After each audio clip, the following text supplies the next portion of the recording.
If you literally canceled all your plans and lay on the floor yesterday just because a barista looked at you weirdly, congratulations, your brain was hijacked. Today we're going to find the exact emotion that illegally took over your control panel. Welcome back to the channel, besties. Everyone is obsessed with their sun sign, but let me tell you a secret. Your sun sign is just your PR manager. It's the shiny, highly edited, and socially acceptable version of you that you take to a job interview or a first date. But there is a completely different hidden placement in your birth chart that actually controls your entire life behind closed doors.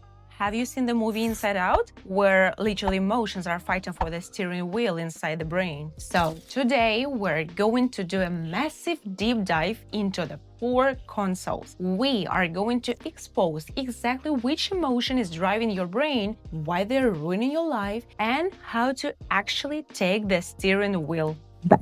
Let's get into it. If your moon is in Aries, Leo, or Sagittarius, I need you to take a deep breath.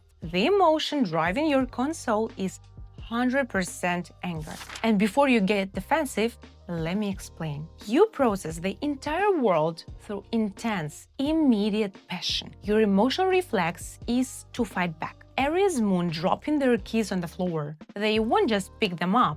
They will literally scream at the keys, blame the door, blame the floor, and be genuinely furious at gravity for 5 seconds. Look at Rihanna. She is an Aries moon. Have you seen her legendary clapbacks on Twitter or with paparazzi? She doesn't sit and cry when someone disrespects her. Her brain hits the big red button and she destroys. But then she goes right back to minding her wealthy business. When a fire moon feels hurt, they go on the offensive. A Leo moon will turn a minor disagreement about where to eat into a Shakespearean tragedy about how you never listen to them. And a Sagittarius moon will deliver a brutally honest, devastating insult that ruins your week and then walk away like nothing happened. But here is the craziest paradox. Your anger burns hot and then it's completely gone. 5 minutes after screaming at your partner and threatening to move to another country, you literally turn around and ask, "So, do you want McDonald's?" Completely forgetting that you just declared World War III. Here's your reality check. You use anger as a shield so nobody sees your vulnerability. Once you learn to say, "That hurt me," instead of "I hate you," your relationships will completely change. Moving on to my Earth moons, Taurus, Virgo, and Capricorn. The emotion driving your console, wearing a designer outfit and judging everyone from the distance, is disgust. You don't process emotions with explosions. You process them with pure, unfiltered judgment. You are the ultimate observers. You don't process trauma. You reorganize your closet. Disgust is your protective mechanism. Kourtney Kardashian is the ultimate example. She is a Capricorn moon. Remember her iconic A, B, C, D, E, F, G, I have to go moment? A, B, C, D, E, F, G. I have to go. That is the pure, unfiltered Earth Moon disgust console. She literally looked at her sister's drama, got the ick, and shut it down with a blank stare. You catch the ick at lightning speed. A Virgo moon vanishes over a you are typo, while a Capricorn moon loses all respect for their partner's bloodline just because they panicked in traffic. Once an Earth moon gets the ick, it's scientifically impossible to come back. You just emotionally freeze them out. You build a nice wall and act like they never existed. Here is the hard truth you need to hear. Your perfectionism is isolating you. You use high standards as an excuse to push people away before they can disappoint you. You have to let people be messy human beings sometimes. Now for my air moons, Gemini, Libra, and Aquarius. Welcome to the panic room. Your console is entirely hijacked by anxiety. Here's the craziest thing about air moon. You don't actually feel your emotions. You intellectualize them. Ariana Grande is a Libra moon, and she is the perfect example. Her entire discography is basically air moon energy. She doesn't just sing about Being sad, she intellectualizes her relationship patterns. She writes "thank you next," analyzes her exes, and overthinks every detail. It's all happening in her head.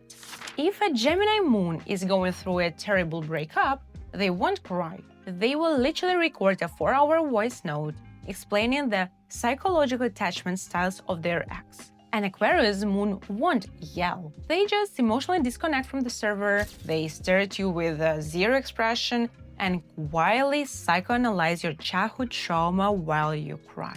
Air moons, wake up.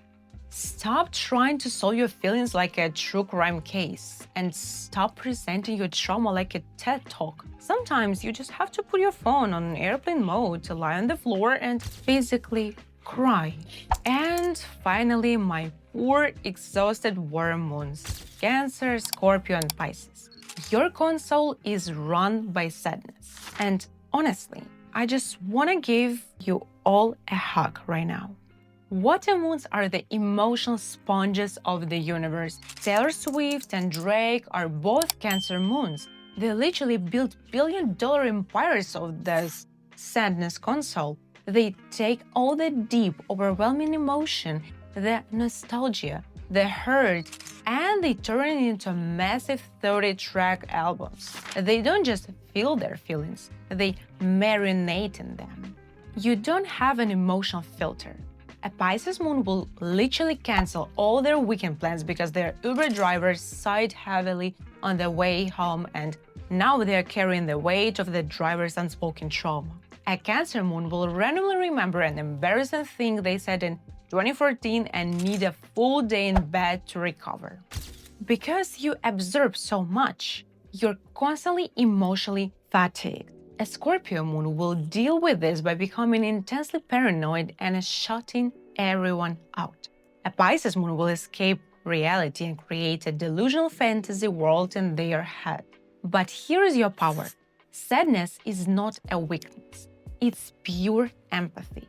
You are the only signs capable of true, unconditional emotional connection. Your biggest lesson is to stop carrying emotional luggage that isn't yours. You have to learn to say, "I love you, but your bad mood is not my responsibility today." So, here is the ultimate takeaway. Once you realize which hidden emotion is sitting at your control panel, you can finally take the steering wheel back. The second you understand which emotion is driving your console, you stop letting it control you. You stop feeling crazy for reacting the way you do because you realize it's just your code. I want you to go down to the comments right now and tell me your moon sign. Tell me which specific scenario I just mentioned called you out the hardest, or tag a friend who completely fits their console emotion. I'm going to be in the comments reading and implying as many of you as I can. So hit the subscribe button and we can keep decoding the universe together. Put your phone on Do Not Disturb, drink some water, and please tell the emotion in your head to take a nap today. See you in the next video. Bye!